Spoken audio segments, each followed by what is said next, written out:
We're at Sunstyle, the Ergoline beds, which are like the state-of-the-art beds and really awesome, streamlined, beautiful sun tanning salon.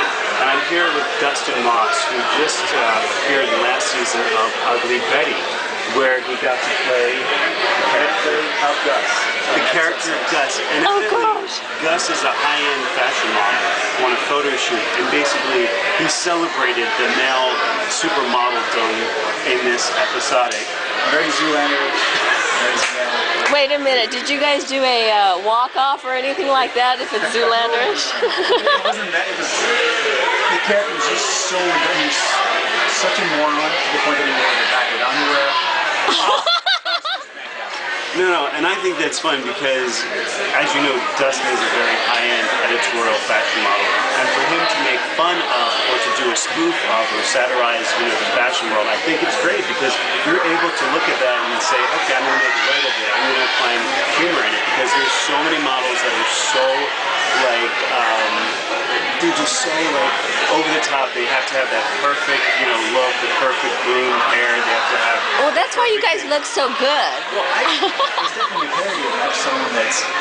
There's models here that have gone to Harvard. I mean, there's so many, very intelligent people that do this in this industry. And then there's the others that are exactly the way Gus was. Just a complete moron. He makes fun of himself and has no idea. And it's easy because I have very good inspiration. The backstory is that, like you're saying, went to Harvard, I went to Johns Hopkins, I did epidemiology, biomedical ethics, and, Dustin is so eloquent and well-spoken, very educated. I studied engineering in Montana. See, and I traveled the world, and it's not that I'm a really intelligent person, but a little more than the average. Really interesting. We had talked with another model, his name is Matt King, and he was one of the Versace models as well. He did the Versace campaign. And Matt is just a non-typical model, so eloquent, and now he started his own clothing line, aviator apparel. And, the entire model pool of people, they have just so many great attributes. And even with the strike, it's still been a great year. I was able to do 3 national commercials. One for Maybelline, one for Toyota, and a Super Bowl commercial for Planners. Wait, Maybelline? Yes. Well, Maybelline's known for female products. And there was, of course I'm not the filter. But there's a few guys in there, I'm sure we'll be in there for a second. Man admire her. That's right. It's true. Have men admiring her and falling all over stuff. And it's great because... That's how you know she's beautiful, right? And I love that 5 guys can recognize the true beauty of a woman wearing Maybelline products. It's amazing. This girl is hideous. I'm just asking this. Now, what would you guys do? You guys are 2 male models. What would you do to make fun of your industry? Kind of like an Ugly Betty thing. What would you do right now in here? Make fun of it is just simply go and guzzle down a huge milkshake and do something crazy eat barbecue spare ribs and show that models, they're just like everyone else. We eat fattening foods, we try to keep in shape, we do crazy things, but we're just like anybody else. And I don't know what you would do for that. I don't know. I think everyone's just weird enough on their own. It's all apparent, especially in pictures, everyone's so different. So. And Dustin, we do have to ask you about Ugly Betty. It's been in multiple seasons where they're obviously a close-knit group. That was probably the best set I've ever been on, as far as the group of people were so fantastic to work with. Everyone was so professional. The set was fun, from the director to the cameraman to the crew even to the extras that have been there for a while. They were so much fun, and everyone was so ready to make fun of themselves.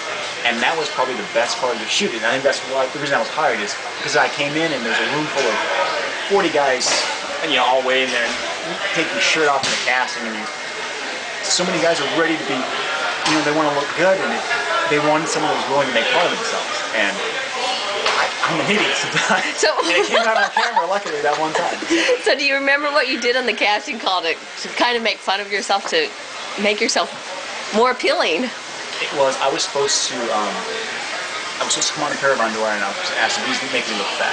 And it was supposed to be ridiculous, because I was supposed to be very thin, very in shape. And what I did is these make me look fat, and then I realized I put them on backwards. And so instead of pulling the tag on your check, I chased my ass around in a circle, trying to find out if there was a tag back there. And the producers thought that was funny that I was chasing my butt around the room with no shame whatsoever. And and that's what actually got me to the audition. Made me really happy. And you can tell that. Oh, that's so much makes fun. Fun of Batman. Wait a minute, did they put that in the scene? Yeah. Did they? Oh, we gotta watch that. So, should we ask any inside Ugly Betty info? I don't know. America Ferrell is actually a very cute girl. Yes, she is. That's what I was saying. A lot of times, the way we perceive talent is this one look with the braces, but when you take that away, she's a beautiful bone structure. She's a beautiful Latina girl, and I saw her at the Golden Globes and the Oscars. Really cute. I think her personality, even if she wasn't physically attractive, her personality would make her that way. She just has something about her, which is why she's doing a TV series now. Right. That is just so attractive. That Dude, Vince, thank you very much, man. good to see you, brother. Good to see you. Congrats.